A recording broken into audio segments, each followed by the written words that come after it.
Balik lagi di GM Project. Kali ini kita akan membahas bagaimana apa yang terjadi hari-hari ini ramai dibicarakan oleh masyarakat terkait bantuan langsung tunai dari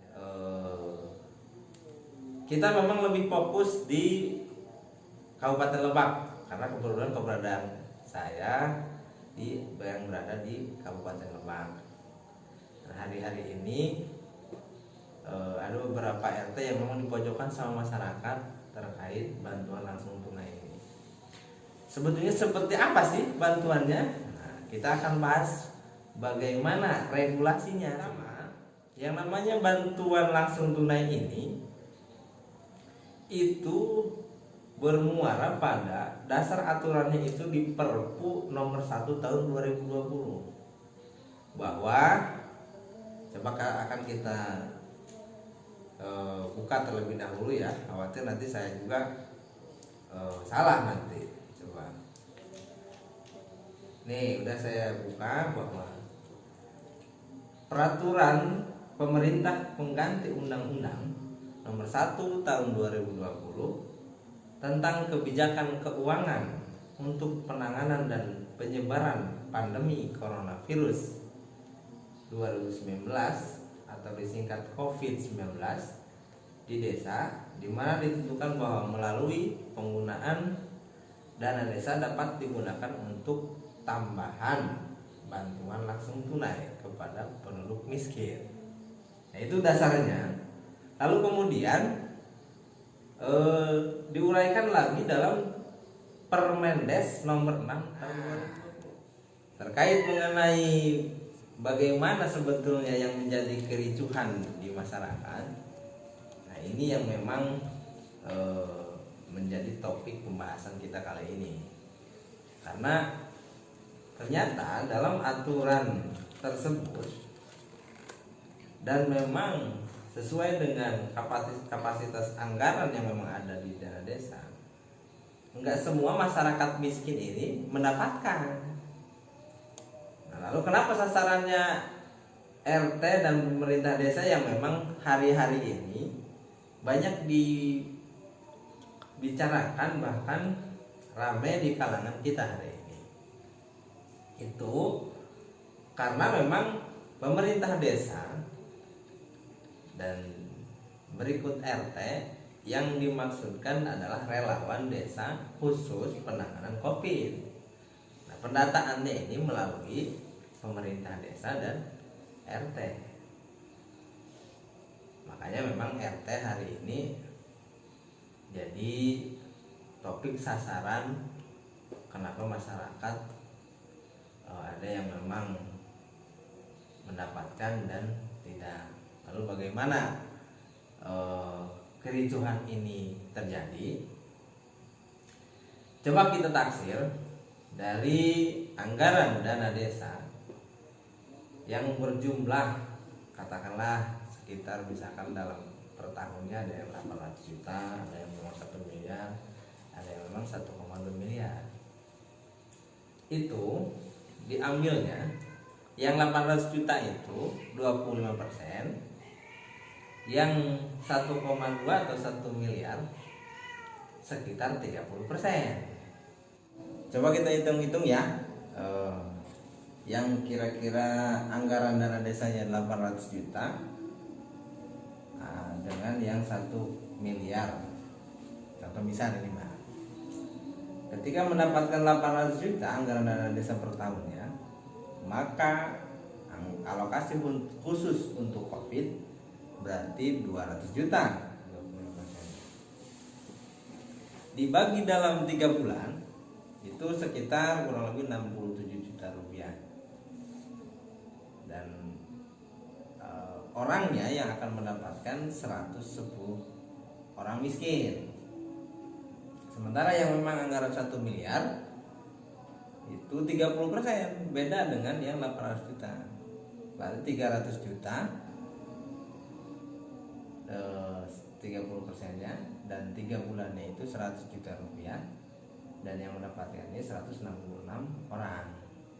Nah, nanti apabila masyarakat yang menanyakan atau misalkan teman-teman pengen tahu berapa jumlah kuota per desanya? Nah, dilihat daripada penjelasan tadi. Sehingga kok kenapa di desa saya mah sedikit, kok kenapa di desa yang lain banyak ya? Dilihat daripada dana desanya, tergantung. Maka 166 orang ini, nah, perlu kita pahami juga, yang berhak mendapatkan atau 100 orang yang tadi sudah kita kalikan yang berhak mendapatkan BLT dana desa, itu harus benar-benar terdampak COVID dan miskin. Nah, itu teman-teman harus paham ya. Artinya memang semua orang miskin dapat gitu. Atau enggak juga yang terdampak COVID dapat gitu. Karena kalau berbicara terdampak COVID, tentu jelas dunia usaha mungkin yang paling dominan yang mendapatkan yang terdampak COVID. Kalau bicara miskin, tentu ya orang miskin yang memang mendapatkan BLT ini. Hanya harus kita garis bawahi terdampak dan miskin. Nah, itu yang memang akan mendapatkan. Contoh misal kita kasih contoh yang berada masyarakat di wilayah Pasar Malimping. Itu kan pasti sudah terdampak COVID. Karena mereka ini dunia usaha yang memang hari ini jelas benar-benar terdampak akibat memang COVID ini. Dunia usaha omsetnya turun dan macam lah gitu.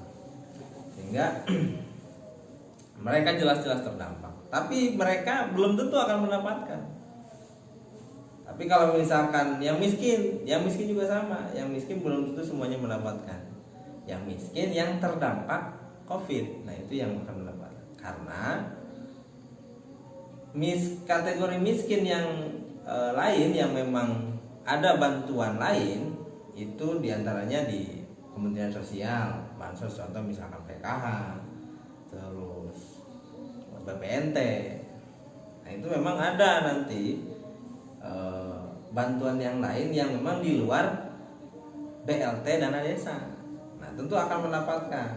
Nah, yang mendapatkan BLT dana desa ini yang tidak mendapatkan bantuan tersebut, bantuan dari dinas yang lain atau kementerian yang lain. Sehingga di bawah hari ini kenapa timbul keresahan? Ternyata memang dari jumlah 100 orang itu, coba kalau kita hitung, contoh misal ada 10 RT. Kalau 100 orang dibagi 10 berarti satu RT kan cuma 10. Nah, hari ini karena memang berbicaranya bantuan, ini masyarakat terkadang yang tadinya mampu pun nih, yang katakanlah memang menengah ke atas,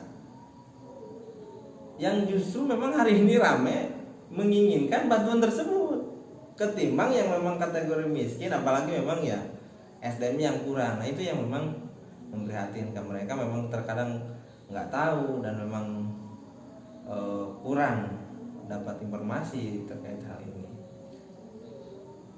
sehingga memang mereka itu tidak begitu mengkritisi atau memang rame di apalagi di media-media sosial, karena mereka tergolong golongan yang memang tidak begitu mempunyai medsos atau misalkan minim informasi. Lalu apa yang harus kita lakukan? Yang pertama, tentu kita harus sadar bahwa pandemi ini atau ujian ini merupakan tanggung jawab kita bersama. Sehingga peran OKP, relawan, komunitas, ormas, serta masyarakat amat sangat dibutuhkan dalam hal ini. Sebagai salah satu contoh, di kita ada memang yang pertama respek Peduli Lebak. Mereka udah bergerak di bidang sosial dari sebelum pandemi sampai sekarang.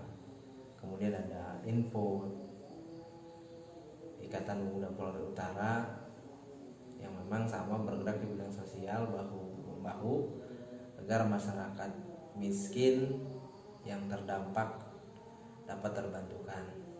kemudian ada FPI, dari ormasnya ada Gensi dan PMI yang memang sama, mereka juga bergerak di bidang sosial.